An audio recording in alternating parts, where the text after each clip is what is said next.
Hi, good evening, everybody. Happy Wednesday. Happy Thanksgiving Eve. Hope everybody's doing well.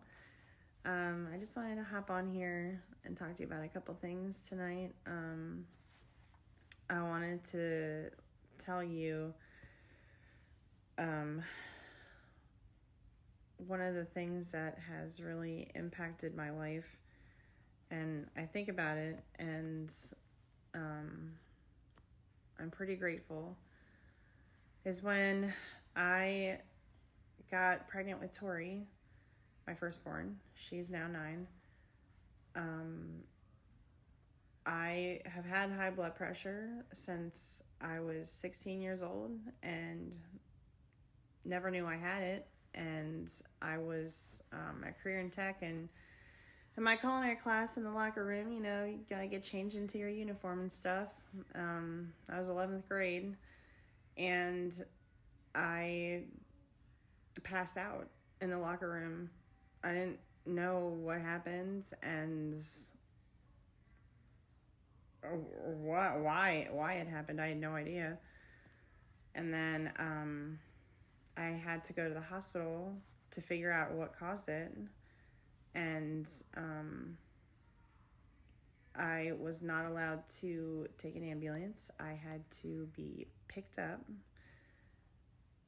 And it took about 30 minutes for my dad to get from Tawnytown to Westminster to where my culinary career in tech was. And he decided to talk to a bunch of the secretaries and stuff while I was sitting in the wheelchair, and I was not feeling good. I felt like I was dying. I was like out of it. I didn't know what was going on. I was just waiting to figure it out. And let's just say after a couple hours later, I went to the hospital and I was given a cardiologist. And that's when I was diagnosed with high blood pressure at 16. And still, a while ago, if I would ever had to go to a different cardiologist, they'd be like, "Oh my God, you're like one of the youngest kids. You were one of the youngest people I know, like, that I've seen with high blood pressure starting at 16. That's unheard of, you know." But it is what it is, and it happened. So when I got pregnant with Tori, my OB/GYN didn't know what to do. They were like, "Oh my God, why is your blood pressure so high?" I watch my salt intake and, watch what I eat and stuff like that. And they just couldn't figure it out. So I was put on like 4 different blood pressure pills that I had to take. And then a patch I had to change every 2 weeks. Literally a guinea pig. So all that happened, and, I was put on bed rest, but I didn't go on bed rest because basically where I was working at the time, they were like, I was an assistant manager, and they were like, "Well, if you like your job, then, if you like your job, you'll still work." And I'm like, I'm still like young. Of course I want my job. Like, I need to make money for my family. So I worked through that, and I wound up being put in the hospital, and they had to like watch all of my levels for things. And November 4th, I was able to, the nurses let me walk around outside because I was in the hospital for a couple of days on bed rest. And so I walked around the hospital with my mom for a little while, and then I felt great. Then everybody went home, and then the morning of November 5th, Keith went to work, and I was just laying there. It was like 4 o'clock in the morning. I was exhausted, and I was just laying there, and then it was like 7:30 or 8 o'clock or something. They brought my breakfast in, and you know me, I like food. I'm a foodie. But when they brought that food in, I was just like, oh my God, this smells like disgusting. Like, I felt like shit. I felt really bad. Like, I didn't want to do anything. I didn't want to talk to anybody. I felt like I was slowly dying. And so the nurses are like, oh yeah, we can get you some medicine and see how you feel. A couple hours goes by. I'm just literally laying on my bed with tears rolling down my face, like silent crying, because I felt like I was dying. And they came in a few hours later and they're like, oh, how you feeling? You feeling any better? No, I was not feeling any better. So they're like, okay, well, let's run some tests. And then they wound up running tests, and turns out I had developed severe preeclampsia, and I was not doing so hot. And they're like, well, if you're not feeling good at like such and such a time, like 4:30, we're gonna have to have emergency C-section. And I was just laying there like, please call my husband, like I'm dying.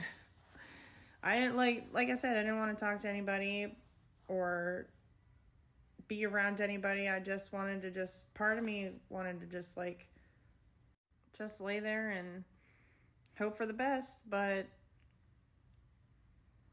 a little bit of time went by, and I don't really remember too much, but I don't know if I blacked out or what happened. I thought I was dead. I literally thought that Tori and I were dead, and I didn't know what to feel or think. And the next minute I come out of it, and the nurses are looking at me with their their lights, saying oh, we gotta get her in now, they're about to go. And that's when I was just call my husband. So then I had an emergency C-section, and there are other things that went along with it and are a little bit more spiritual, but we'll get into that at another time. My main point was that really impacted my life, and everything that went along with it at that point when it was happening just impacted me. And I just want to do the best that I can and live each life every day grateful. I am grateful for life every day. I don't take it for granted. I don't take anything for granted, because you never know what's going to happen. Tori and I could have died, could not be here. Nick could not be here, obviously, because I wouldn't be here. I want to do the best that I can for my kids. I want to show them that mommy's a boss. Mommy's got this. We can depend on mommy. She's the greatest. I want them to see out of everything in my life, what I've overcome, I just keep getting better and better and better. And I'm trying to be the best that I can be as a mom, a wife, brother, sister. I want to be the best that I can for everybody. But most importantly, myself. I'm so thankful for life every day. Tori was a exactly 2-pound micro preemie, and she was exactly 3 months early. She was 27 weeker. But there's something that I don't ever want again, is to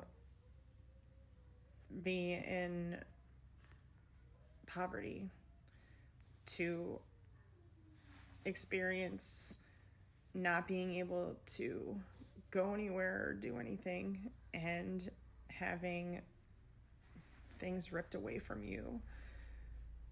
And I don't wish that for my kids at all.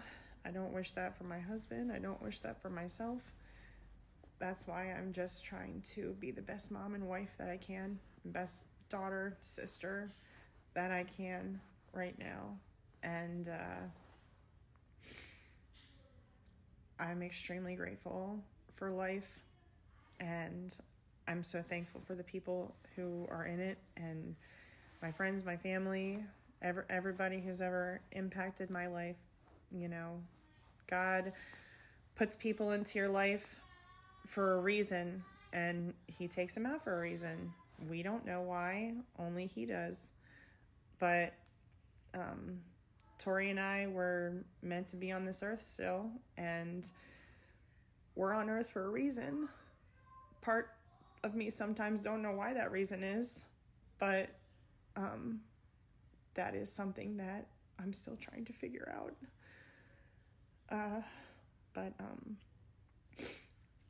in the community that I'm in right now, through this business, everybody is so uplifting, and you know, people can come there and just talk about their struggles day to day, and you know, they uplift people, and I'm just surprised. I wasn't expecting to see that at all, but it's just an open community where you can just go and talk about how you're doing, and people will reciprocate and, you know, give you advice, and it's an amazing community. It's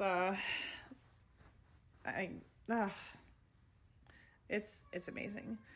But I've talked your ear off enough. I don't want to go more in depth with my story at this point. That's a story for another time.